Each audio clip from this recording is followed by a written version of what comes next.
You were never supposed to hear this. Not in your school books, not in church, not on the History Channel. The Ashford name has been buried under layers of marble, legacy, and lies. What if you knew what really happened in the manor walls of West Hemlock between 1791 and 1912? You wouldn't sleep tonight. Because beneath the crest of that noble family was something that didn't bleed, didn't age, and didn't die. The Ashfords were whispered about in hunting lodges, behind red velvet curtains in London, and between frantic telegrams sent in cipher, not because of what they owned, but because of what they practiced. A child went missing in Ashford County every 7 years. No one noticed, until they did. Those who ask questions never asked again. This isn't some haunted house fairy tale. This is documented in coroner's reports, burned parish records, a single surviving journal locked away in the black vault of the Royal Society. A journal written in madness, sealed in blood, signed with a symbol that predates Christianity, and it begins with a woman, Margaret Ashford, the first daughter of House Ashford, born during a total lunar eclipse, whose birth record was signed, not by a doctor, but a man later convicted for treason, alchemy, and grave robbing. She didn't cry when she was born. She didn't speak until she was 6, and her first word wasn't mother, it was below.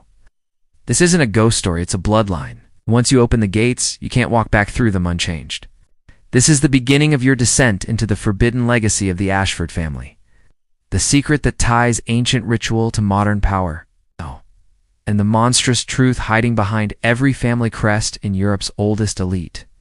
You're not just watching a story. You're about to remember something the world forced you to forget.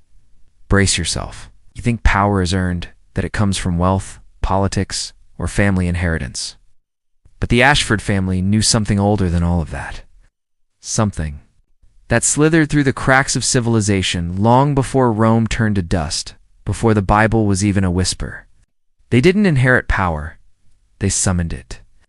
In the year 1791, a guest arrived at Ashford Manor under the name Dr. E. Veritas. He carried no luggage, just a box made of bone, human bone polished to shine like ivory. The house staff reported strange chanting from the drawing room. One maid went blind. Another walked into the lake and never came back. Within 3 weeks, the family's fortunes tripled. Land grants, trade deals, even royal favor, all gifted without explanation. The Ashfords called it divine providence. But in a single winter, their portraits changed. Slightly, the eyes once soft, now reflected something else. Reptilian. Records show the Ashford family chapel was sealed from the inside and bricked shut. No more services, no more confessions. But at night, smoke still rose from the chimney, and sometimes the sound of children crying echoed into the woods. But no child was ever found. People began to whisper about the Ashford hexagram, a 6-pointed crooked star carved into trees where livestock were found drained of blood. Not eaten, just drained. But this wasn't just rural folklore. In 1799, when Lord Harrow vanished, Parliament launched an investigation. His carriage was found overturned on Ashford land. The driver was missing his eyes. And carved into the leather seat was a message in a dead language, the same symbol Margaret Ashford scribbled again and again in her diary, alongside one haunting phrase, "Only in the below do we rise." They weren't faking religion, they were building a gate. Not to heaven, but to something far deeper. Margaret's marriage to Baron Calder in 1803 was not about love or politics. It was a blood pact. Between two ancient houses rooted in druidic sacrifice and pre-Christian rites, they were rebuilding the old world, brick by brick, ritual by ritual. And they needed vessels, wombs, children. Ever wonder why elite bloodlines only marry within themselves? It's not vanity, it's design. This isn't fiction. This is the history you were never allowed to know. And we've only lifted the first veil. In 1804, a farmer named Elias Granger stumbled onto something he was never meant to see. He was hunting for lost cattle when he came upon the edge of Ashford land, a place locals avoided after dark. There, deep in the underbrush, he saw a procession. Figures in cloaks, faces hidden, walking barefoot in the mud, chanting in a tongue older than English. In their center was a child, wrapped in red cloth, eyes wide open but utterly still. Elias didn't speak of what he saw, 3 days later, his farmhouse burned to the ground. His wife was found in a nearby field with her mouth sewn shut. His son never found. And Elias, well, his body was discovered in a well behind Ashford Chapel, every bone broken, but his hands still clutching a silver crucifix. That crucifix now sits in the British Museum's private archive. They don't display it. They won't. Because etched into its surface, with perfect precision, is the Ashford sigil fused with the seal of Solomon. A merging of two power systems, one sacred, one profane.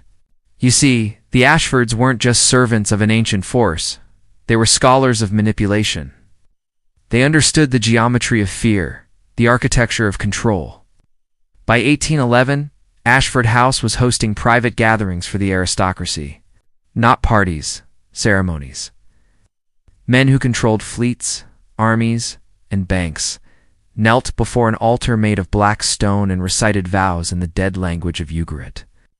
One member, a Spanish ambassador, slit his own palm and whispered, "We feed the gate so the gate feeds us."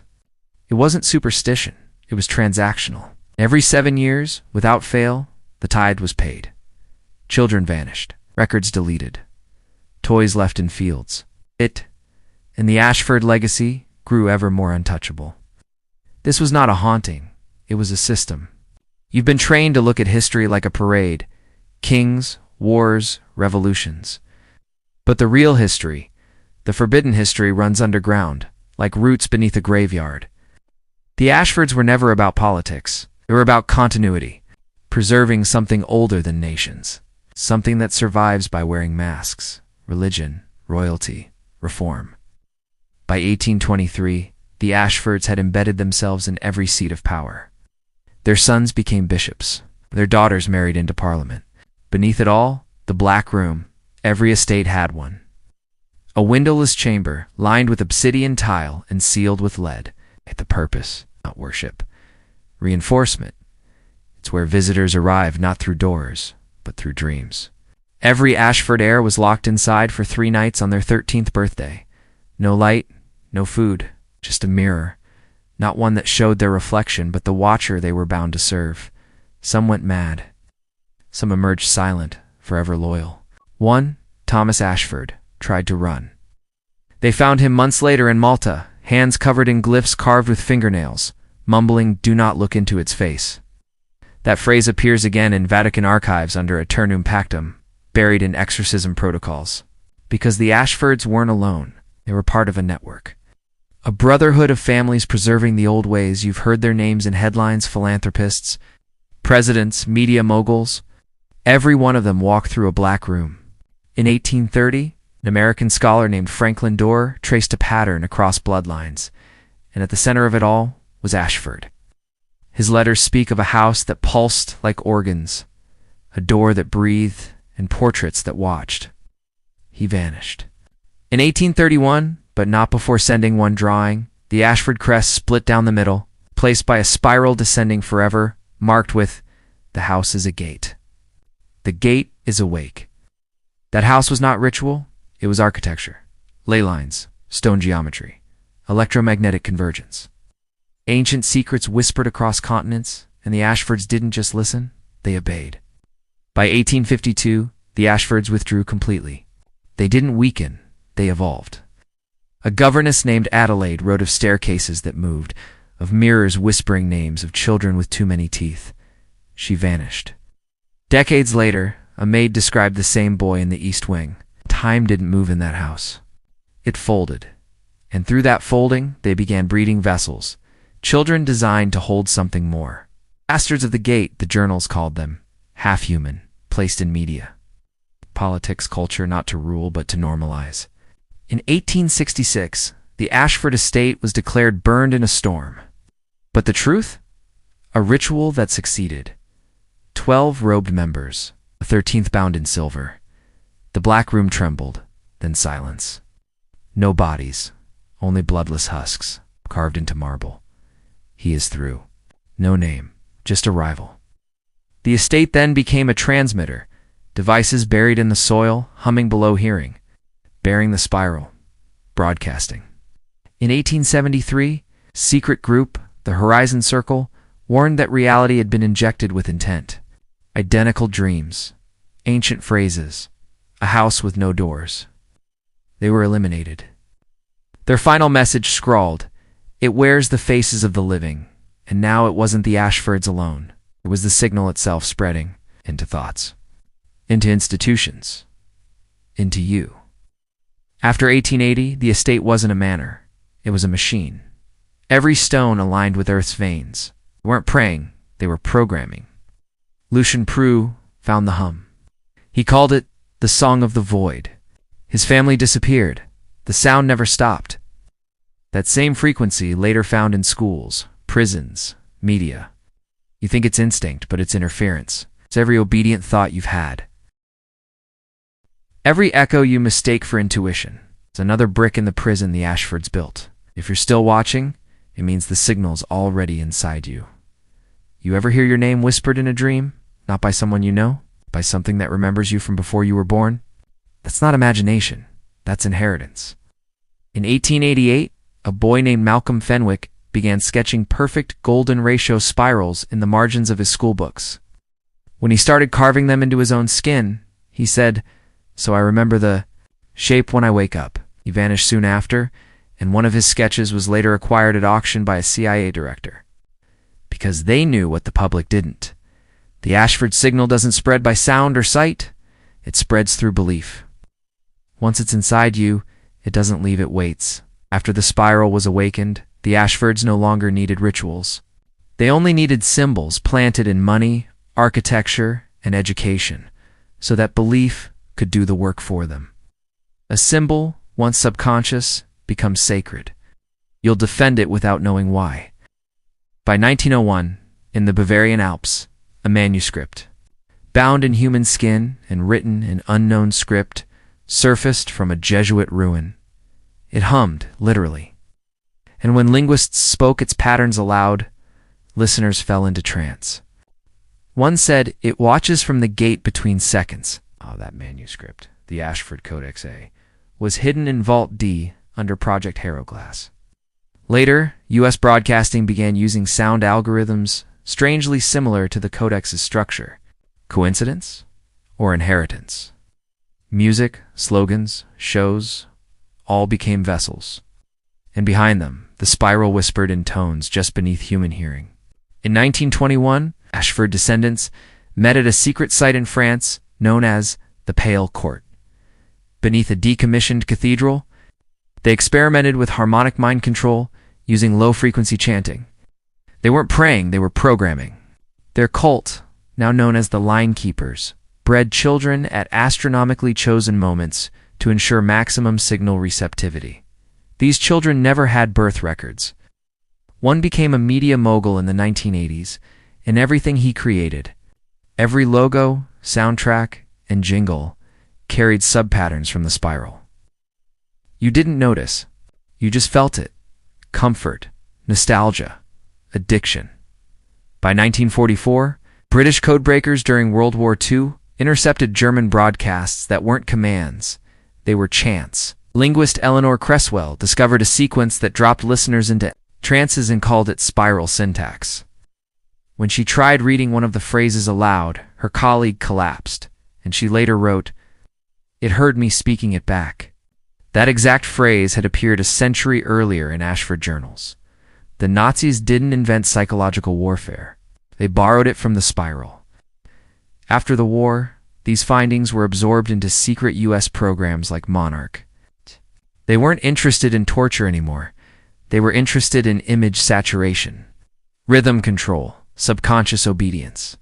Several Monarch subjects became children's TV producers, and they inserted the spiral into shows, colors, sounds, not obvious. Just enough to teach the mind what comfort should feel like. Familiar, repetitive, hypnotic. The spiral was no longer a belief system. It was an algorithm of emotion. In 1959, Dr. Julian Ames ran sensory deprivation experiments on volunteers near the original Ashford Manor site. After 72 hours of silence, every subject described the same vision. A spiral staircase made of bone, a boy with silver eyes, and a voice saying, You were built to receive. Ames wrote to MI5, "I don't think our thoughts are fully ours." He died weeks later in a fire. But the Ashford system continued through science, media, government. The spiral didn't need cathedrals. It needed screens. Predictable. Cycles of fear, hope, distraction, dopamine. That's how obedience is taught now, through repetition, not resistance. You're shown fear, then the solution. Over and over, till you forget how to think outside the loop. Until silence feels unsafe. Until scrolling feels like breath. Till the gate inside your mind is held open not by force, but by your own habit. They don't need you to believe, just to watch, to hum along, to never stop moving. Gosh, when you pause long enough, you might hear the spiral calling from within. By 1963, the Ashford signal had embedded itself into Western infrastructure so deeply that even those in charge of suppressing it had begun to succumb. That year, a U.S. naval psychiatrist named Commander Lewis Cardale wrote a confidential memo to DARPA, describing a pattern of soldiers experiencing identical recurring dreams of a spiral hallway, of bloodless children humming in perfect synchronization of a phrase carved into the wall, "You were chosen before your bones." Cardale tried to trace the origin of the pattern and discovered a disturbing overlap. Nearly every subject had watched the same children's program between 1957 and 1960, a program long since erased, with no surviving footage, no listed creators, and only a name whispered by veterans decades later. The Gray Door. Those who remembered it all reported the same final frame, a spiral spinning silently into a pupil, followed by a single chime. After that, their dreams began. These weren't dreams, they were uploads. That same year, in the classified core of Stanford Research Institute, a project codenamed Mirai was launched in an attempt to map emotional responses to symbol exposure using military-grade neuroimaging. Test subjects were shown sigils from various cultures, ancient and modern. Only one produced immediate limbic spike, dilation of the pupils, and temporary loss of linguistic ability, the Ashford spiral. Every participant forgot their own name. For 11 seconds, what kind of symbol causes you to forget yourself? One designed not for the conscious mind, but for the machine inside you. The Ashfords didn't need loyalty. They needed erasure. Strip away your identity, insert obedience, repeat until it feels like choice. By 1972, an underground offshoot of the Ashford lineage was operating under the name The Cradle, a Silicon Valley think tank funded by venture capital, tied to old European banks. Their stated goal, information equilibrium. But inside, their true focus was consciousness modulation, not just influencing thought, but encoding preference. Imagine watching content that shapes not just what you like, but who you become. You don't notice it because it doesn't feel like a command. It feels like a taste, a mood, a memory you can't trace. That's not entertainment, that's implantation. In 1979, former employee leaked a partial training manual that revealed phrases like emotional imprint looping, desensitization, via multi-tier feedback and stimulus stability disruption cycle. These aren't conspiracy theories. These are industrial blueprints for psychological architecture. And yet, you've lived inside it for years. The spiral didn't disappear after the manor burned. It went digital. It lives in your rhythm, your routine, your reward system. 1984. A blind child in Ontario began drawing intricate spirals in chalk on her bedroom walls. When questioned, she repeated the phrase, "He's behind the glass now." There was no one in her family named he. She was found 3 weeks later with her eyes burned shut and her hands folded over her mouth. On the wall behind her, a perfect Ashford spiral etched into the plaster with her fingernails. And now, in 2025, you wonder why the world feels off, why you can't focus, why your dreams bleed into your waking life, why you feel haunted by a shape you don't remember learning. It's because the signal never stopped. It evolved. Ashfords didn't need a new ritual. They needed a new interface. That interface is you, your mind, your biology, your attention. Because attention is the new altar. and you've been kneeling at it longer than you realize. If you've watched this far, prove to yourself you still exist. Comment the phrase, "I am not the gate," twice. Once for your present self. Once for the part of you that's already been rewritten. The spiral can't feed on silence. It feeds on participation. Every scroll, every echo, every unguarded moment. So say it now, not for me, for what's left of you. Before the spiral finishes the work it began in your bloodline centuries ago.